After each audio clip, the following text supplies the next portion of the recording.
I'm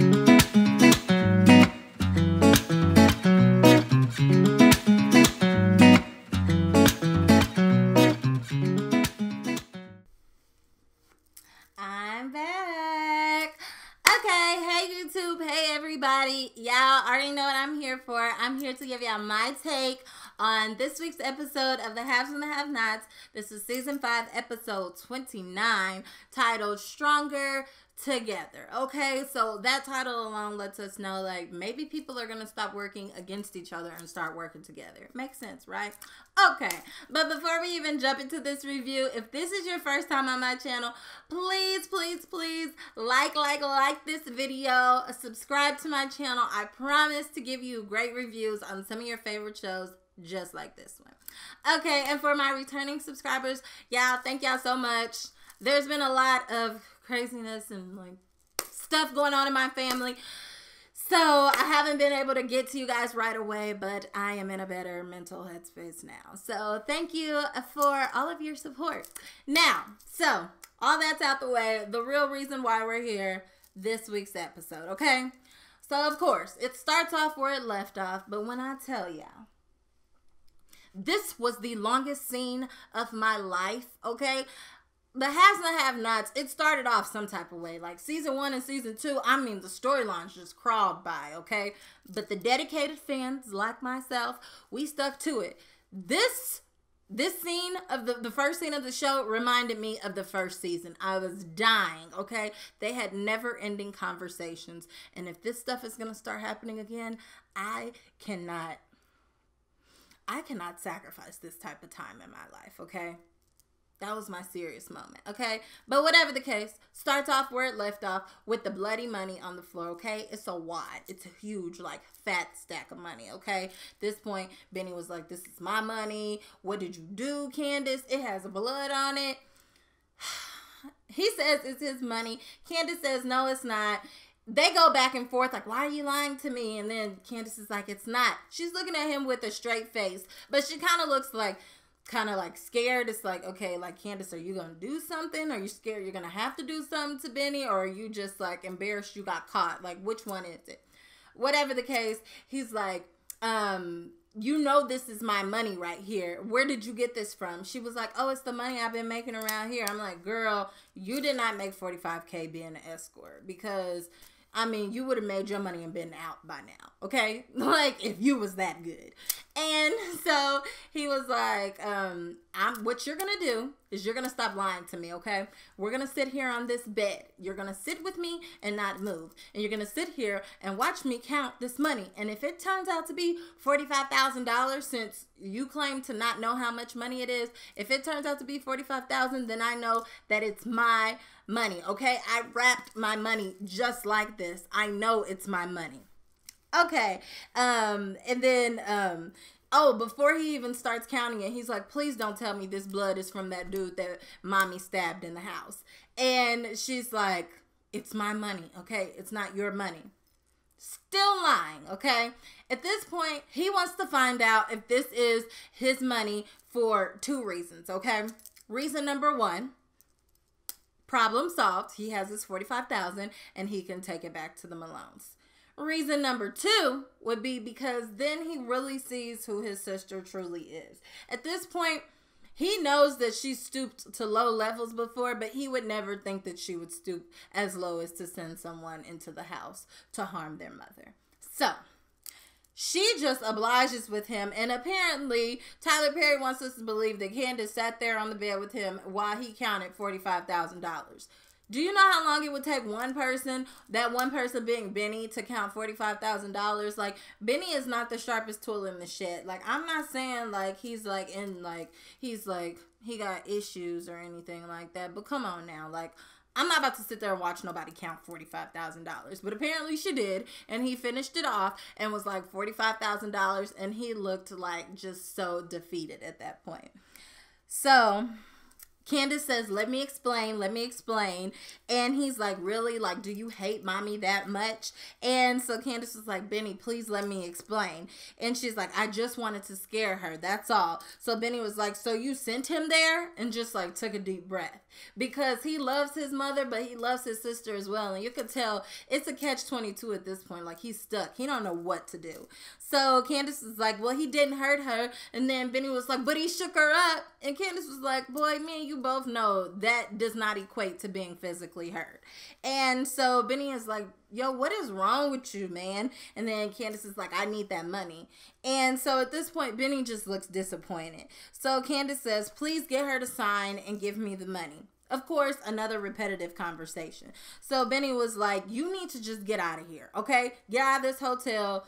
Get out of this town. Just get out of here. And then Candace was like, how about you tell her that he's going to kill me? And I'm thinking like, Candace, you know your mama ain't going to care, okay? And so Candace was like, for real, I'm in a bind right now and I need that money. So Benny says, you're alone. That's exactly what you are. You're alone. I'm not giving you anything, period.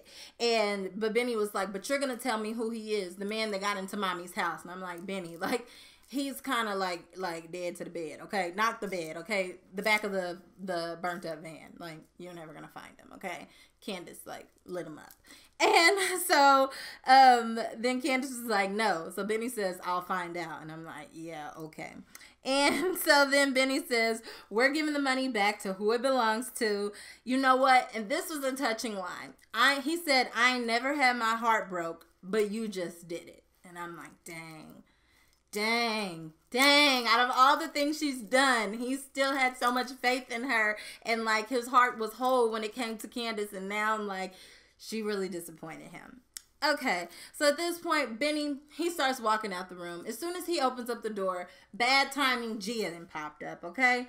So she's like, oh, sorry, this is not my room. I have the wrong room. And I'm like, Gia, you could have came up with something else. Like, you could have said, like, look, I saw you in the hotel. I followed you. I really liked you. We hooked up. I saw you go into somebody's room. I was thinking it was a girl. Like, you could have came up with some type of lie. But you just, like, got caught, okay, in your tracks. So Benny was like, no, come on in. And so when Benny brings her in, he's like, he turns to Candace and he was like, oh, so this is what you did? This is what you did, just like Erica, right? You get one of your little escorts, one of your little things, one of your little girls that's on your line to come and distract me so that you can do what you do. I'm like, Benny, like, did you go to night school or something? Like, you're really wisening up this episode. Like, you're catching on to everything. And so Benny was like, and I fell for it too. You know what? You slept with me and everything. And when he said that to her, Candace looked at her like, girl, didn't I tell you don't sleep with my brother? Okay, so at this point, Candace is shocked, but Gia says, I'm sorry to Benny. Benny was like, you know what? It's all right, okay? Then he walks out the room. So then Candace turns to Gia and was like, what was so important that you had to come to my room, okay? You know you don't come here unless you're summoned here, okay? And so at this point, Gia was like, look, the police were walking around the hotel. They're asking everyone about Oscar. So Candace was like, and so Gia was like, they were questioning witnesses because people said that they saw you talking to him at the bar. Like, I was just trying to come up here to warn you and to help you out. Like, now they want to talk to you. Candace was like, okay, like, duh, like, and what? Your point is what? Like, and so she was like, they do know it's a suicide though. And she was like, well, I guess that's what they're trying to determine. That's what Gia says. Like, kind of like with a matter-of-fact attitude. Like, I'm getting irritated with you. And so Gia says, look, I'm sorry about your brother, too. Candace says, so you slept with him? Gia was like, yep. Like, she said it with no shame. Like, I did. It was great. I enjoyed it. You told me not to, and I did it anyway because I'm tired of you telling me what to do. She didn't say all that, okay, because she would have got punched, okay? Now, she didn't get punched, but in this moment, Candace was fed up, so she got slapped, okay? So Candace was like, I told you not to. Gia was like, well, I had to hold him, and at that point, that's when Gia gets slapped by Candace, okay? And I'm thinking, girl, you had to hold him, but that still didn't hold him. He still left, okay? So Work on it, okay? So Candace says, now get out of my dang room, okay? When she says this to Gia stood there like a teenager who just got a whooping or just got in trouble by her parents. And she looked at her and stared at her for a long time like, girl, I wish you would hit me one more time and I'm gonna slap you back. I'm gonna snap, okay? Gia's like, I signed up to be an informant, but this is becoming too much, okay? Like, she didn't say that, but this is what she's thinking in her head. So Candace was like, now, get out, now. So Gia side-eyed her, said I'm sorry, and walked out the room. Okay. Now we're at Veronica's house. So we're in Veronica's kitchen. Veronica and RK are standing there. RK is eating his food, his breakfast, his lunch, whatever he requested that Veronica make for him before he starts talking about his connection to Justin, okay? So RK just starts talking, okay? Apparently, it's a continuation of whatever conversation they were having. He tells her, like, he says, he told Jeffrey basically what I was up to. When he says he was speaking of Justin. So Veronica says, well, how does Justin know? And RK was like, well, he arrested me one night. Veronica says, for? He says, a DUI. She said, well, I didn't see that in your record, and I looked through all your stuff with a fine-tooth comb. And RK was like, well, it's because he let me go. And she was like, really? Do you expect me to believe that? Because he's not the type of person to just let somebody go. That's not how he is. And so at this point, RK was like, look, this is what happened. He took me in a room, and he felt me up. And so Veronica was like, and what did you do? She said, well, RK says, well, I must have disappointed him because my soldier didn't, like, stand up. Like, it didn't salute him. Like, I wasn't interested. I told you I don't roll that way. My flagstaff was not flying high. So he was disappointed at this point. So I guess he was turned off. And so Veronica says, then what happened? RK was like, well, I guess he wanted to make Jeffrey jealous. So he walked me past his cell, like trying to rub it in Jeffrey's face. And then Veronica says, did you want to have sex with him? RK says, once again, I told you. I don't swing that way. That's really not my style. He's not my type. And so Veronica says, good. So do you think that you can get him to like you? When she says him, she's speaking of Jeffrey. Remember, this is her plan to let RK get close to Jeffrey so that she basically has an inside man. And so RK was like, yeah, I mean, everybody likes me. Like, what is there not to like about me?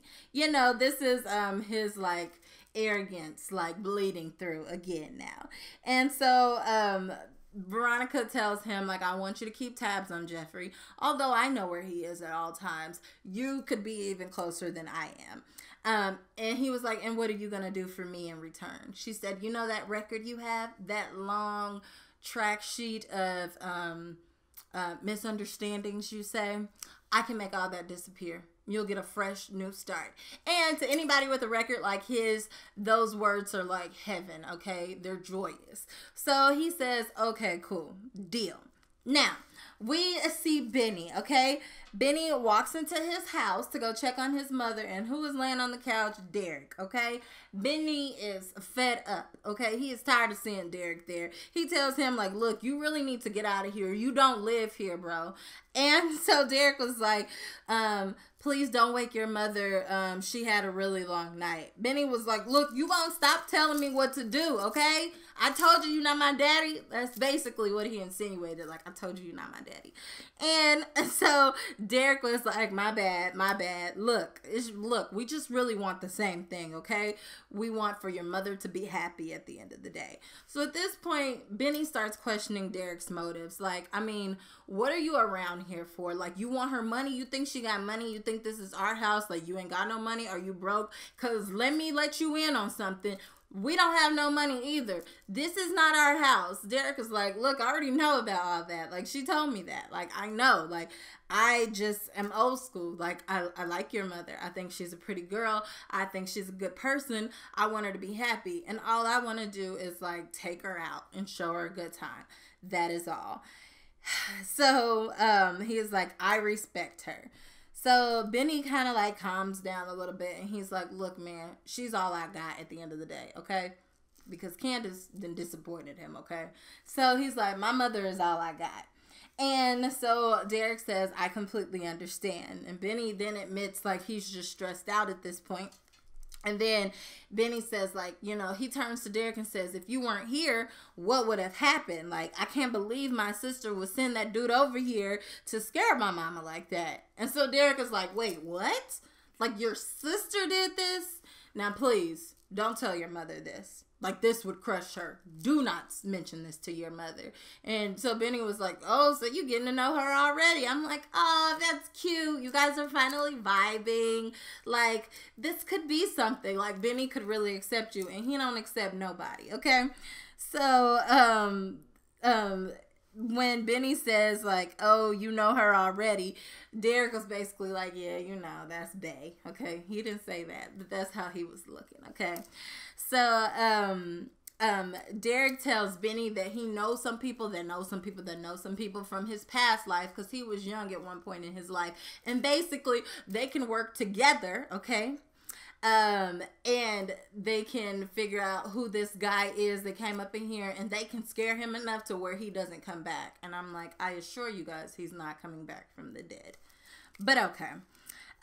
So Benny agrees, and then Derek convinces him to go take a nap because he's had a long night.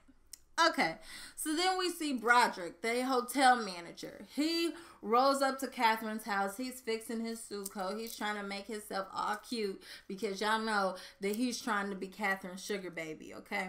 So, rings the doorbell, the maid lets him in, and he's waiting downstairs for Catherine. So, while he's waiting downstairs, he's scoping out her room like, man, look at all these fresh digs I'm going to get when I get with Catherine, okay? He is amazed at this point. And Catherine walks down the stairs, and she's shocked to see him. But she's pleasantly surprised. Basically, Broderick tells her he needs to speak with the board members about what's going on down at the hotel. And since she's the board member with the highest number of shares in the company, then he figured it was important to talk to her first. And he informs her that there's been a suicide at the hotel. And she was like, duh. Like, I think me and the rest of the world know that because it's been on the news. And so he says, okay, well, I also wanted to let you know that there's some type of case that the police are looking into about a possible prostitution ring occurring at the hotel right now. Trying to act like he's not a part of it. And she was like, oh, wow, okay, well, thanks for letting me know. And he was like, yeah, I wanted to give you the heads up because Jim, your husband, they are kind of saying that he might be involved in this prostitution ring. She was like, really? In what way? And he's like, oh, they're saying he might have been involved with one of the prostitutes. And she was like, oh, well, that's not shocking. Like, everybody knows he can't keep his thing in his pants, so that's not shocking at all. So Broderick tries to butter her up. He's like, I mean, with a fine woman like, you deserve to be treated with respect. Like, you don't deserve for somebody to just be playing around on you like that. I mean, I would never do nothing like that, but you know, whatever. And so she's like kind of like flattered at this point. But she tells him like, you know what, thanks for letting me know, but that's not going to be embarrassing to me. Okay. It's the story of my life. And so Broderick informs her like, okay, I just want to let you know, but before I leave, if you need anything, and I mean anything at all, okay, you know where I am, you know how to find me, you know how to get in contact with me. Okay. I just want to let you know that I'm available to you. And so he's like, I'll be getting back to work. Catherine looks like, you know, a little hot and bothered by that comment. Like, am I tripping, or is he like coming at me? Like, is he like pushing up on me? But she's like, okay, well, thank you for coming by. And, you know, she's blushing, okay? So he leaves, and now we see Jim. Jim is at the police station. Mind y'all, sorry, there's a lamp right there. Okay, Jim is at the police station. He is trying to still get Wyatt out of jail. Now, remember, David was able to, like, get a favor for him, call in a favor from some, like, lawyer that, like, owes him, like, a favor. And so a woman walks up to him and was like, are you Jim Cryer? And he's looking like, well, I hope I know you, girl, because you finer than a wine, okay? He didn't say that part, but he was like, I hope I know you, okay? Because if not, I'm going to get to know you. And she was like, I'm Austin. He's like, Austin? And she's like, yeah, you were probably expecting a male. And he's like, oh, okay, you're Austin. She's like, yeah, I'm the lawyer that's here to get your son out of jail. He was like, okay, cool, so let's do it. She was like, okay, it'll be just a minute. I'm waiting for the paperwork to get approved, and then we can get him right out. So in the meantime, we can just sit here and wait. He's like, okay, fine. So then while they're out there waiting, we see in the cell there is the Malone and there is Wyatt, okay? The Malone starts talking to Wyatt. He's like, how long? Wyatt says, what are you talking about? The Malone says, since you've been off. Wyatt was like, off what? And so Malone is like, heroin. Like, you think I'm stupid? Like, I can tell by your whole demeanor. And so then he goes a step further to ask him, when is the shift change? Okay. So Wyatt is, and he says, how often do the cops come by? Wyatt is like, what? Dude, what are you talking about? And so the dude, like, cuts to the chase. Like, look, I'm the butcher. Okay. And I basically kill people who kill my family. People try to run from us. They try to go to jail. They try to go out of state. We find them every single time. Okay. They don't get away from us. And so Wyatt wisens up for a little bit. He was like, what's your last name? And so, the guy says, well, my first name is Sal. Okay. Short for Salvador. And, Wyatt was like, and your last name? He was like, Malone, okay? He said it with some, like, some, like, intensity behind his voice, okay? I can't do it, but y'all get it, okay? And so then Salvador then gets up and starts walking towards him slowly, like a scary movie, and corners him in his cell, okay? At this point, Wyatt turns into, like, a little chicken. He's like, guard, where are you? Guard. And at this point, like, he is, like, saved by the guard that walks by, okay? He's saved for now, okay? So then we go to David, okay? David is in the hospital. At this point, I don't know if he's having nightmares or daymares, whatever time of day it is, but he started, like, screaming in his sleep, Erica. I don't know if his medicine is wearing off, but they need to give him some more, okay? Because David can't deal right now, okay? So at this point, Jeffrey starts calming his dad down. He's right by his dad's side. David says, like, how long have you been here? Jeffrey was like, like, since I found out everything happened. Like, I've been at the hospital the whole time. And so David was like, you should go home and get some rest. And Jeffrey says, no, I want to be here with you. David was like, there's a guard outside my door. Trust me, I am fine, okay? But before Jeffrey does leave, David offers for Jeffrey to stay with him at his house. Jeffrey catches on. He was like, is this your way of trying to keep me away from that guy, from Officer Justin or whatever he calls him? And he was like, David was like, well, is it working? Because that kind of was my plan. And so Jeffrey was like, look, I'm trying to get away from him slowly but surely. And David was like, bottom line, I won't let you drown, okay? I love you. And I do want you to move in with me. Like, I ain't got the love of my life no more, but I love you. So we can just be roommates. Like, we can be bromates. This can really work. So Jeffrey was like, and David was like, he does say, like, I'm so sorry for the way that your mother treats you. I feel responsible. And Jeffrey was like, no, don't trip. Like, you're a good dad. And David was like, when I get out of here, I promise you I will try to make it up to you. And Jeffrey was like, you don't have to. He was like, no, you don't understand. I do. So Jeffrey pulled one of my numbers. He was like, okay, you want to make up to me? You can try by, starting off and buying me a new car. David reacted just like my parents would. He was like, look, don't press your luck, okay? I thought that was a good, like, lighthearted moment because finally they're, like, laughing. Although David is laying there in pain, they had a bonding moment, and I really do enjoy their relationship. There's not too many genuine relationships on this show, but their relationship is definitely one of them. So, their visit basically ends on a good note, and Jeffrey tells his dad he'll be back in a few hours. Okay, so now back to Hannah's house, okay? Derek, he is pulling, like, all the stops, okay? Hannah has woken up from her long night, traumatic night she had, and Derek, her knight in shining armor, is downstairs. He has cooked her a full breakfast, in the kitchen that he was not supposed to go into, but he went in there anyway. He cooked her a full breakfast. She got a smile on her face. She is not being used to treated this well by a man, okay? So she's smiling. She thanks him for breakfast, and she asked if Benny was there. And so Derek says, yeah, he's upstairs. So she was like, I already know he said something to you. What did he say about you being here sleeping on the couch? And so Derek starts mocking Benny like, hey, yo, you ain't supposed to be here, okay? You don't live here, da-da-da. Like, basically, he sounded just like Benny. They have a little, like, chuckle about that, okay?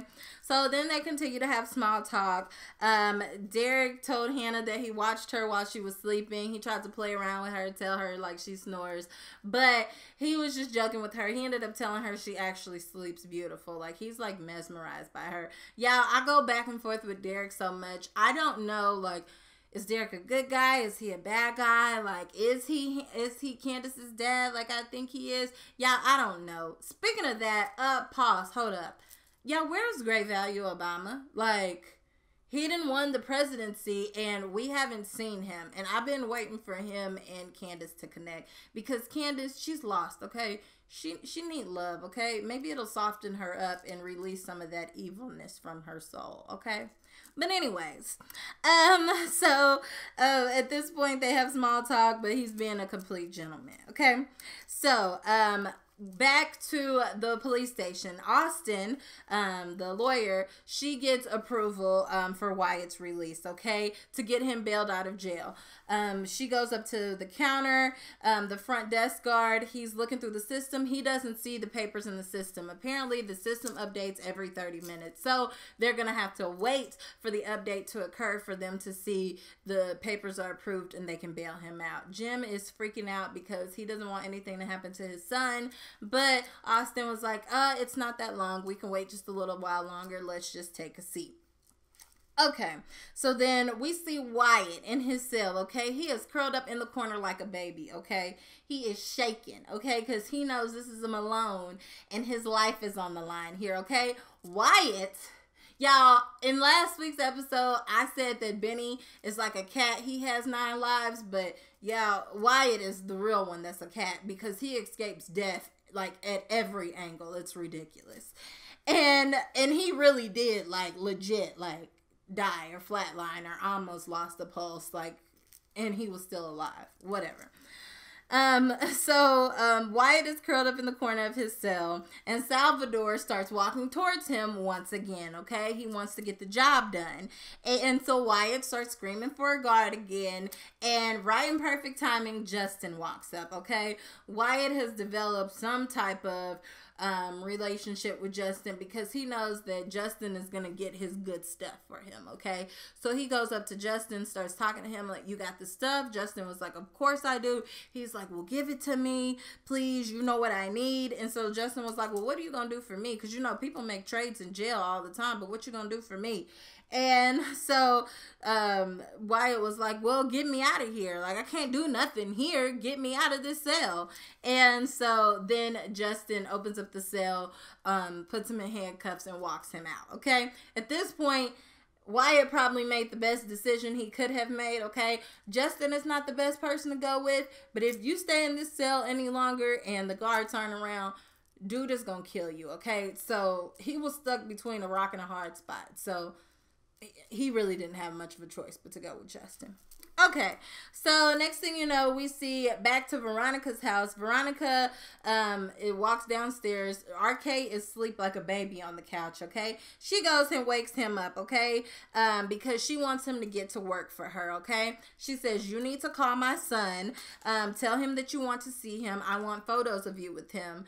RK was like, look, I told you, that's not my style. I don't get down like that. She's like, I'm not saying you have to do anything with him. I just want that this Justin guy, basically, I want his badge. And I know a way of getting his badge is making him jealous and thinking that you and Jeffrey are together. So I just want pictures of you with him. And I'm like, girl, you gonna get somebody killed. That's not gonna make him jealous. That's gonna make him jealous and turn him into a stone cold killer, just like he tried to kill you and run you off the road. Okay, so then RK, you know, his arrogance, he moves to the beat of his own drum. He's like, okay, I'll do it for you, but you're going to wait till my nap is over because I'm tired. She was like, boy, I'm tired of you coming in here acting like thinking you a grown man. You're not. You're just a little boy. But she didn't push him. And so that's the part about RK that Veronica respects, because if it was Melissa, rest in peace, Melissa would have been like, but I'm so tired and I can't do it. And Veronica would have slapped her upside her head and been like, girl, go out there and do what I told you to do. Okay. But RK has a backbone. He has some confidence about himself. Okay. So she didn't even argue with him. She just let him lay back down and go to sleep. Now, back at the police station, Justin, he has Wyatt in handcuffs. He has his good stuff with him. So he takes him into the interrogation room. Y'all already know, because the type of creep Justin is, he done felt up Jeffrey when he first arrested Jeffrey. He done felt up RK, and Wyatt wasn't going to be any different, especially because he can't stand Wyatt. So he's using his Wyatt's vice, his addiction, against him. He knows that Wyatt is desperate at this point, so he wants to get him to the lowest of lows, and literally low, like down to the floor, like show me what that mouth do type of like low, okay? Because he wants to see how far will Wyatt go to get what he needs, and he's like really playing on his weaknesses at this point. And he like even pulls out the drugs and shows him. Wyatt is like trying to like remain strong. He was like, you know, I'm not even like that. I don't even want to do that. Justin pulls out his camera phone and was like, I'm gonna record this just to see how low you'll go to get your fix and get what you need. And I'm just like, this is horrible, like absolutely horrible.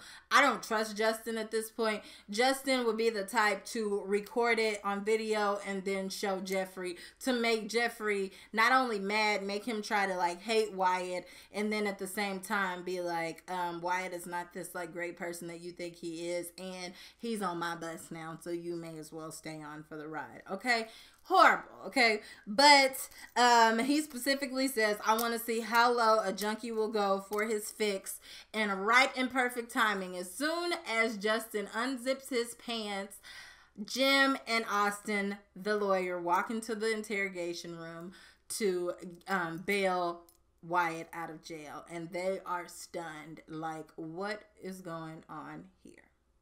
So we shall see in next week's episode what happens. Y'all let me know what y'all thought of this week's episode. Was it fun? Was it exciting? I need them to pick up the pace on this show, okay? But until next week, please like this video, subscribe, and come back for more for my next video. Okay, see you guys soon. Bye.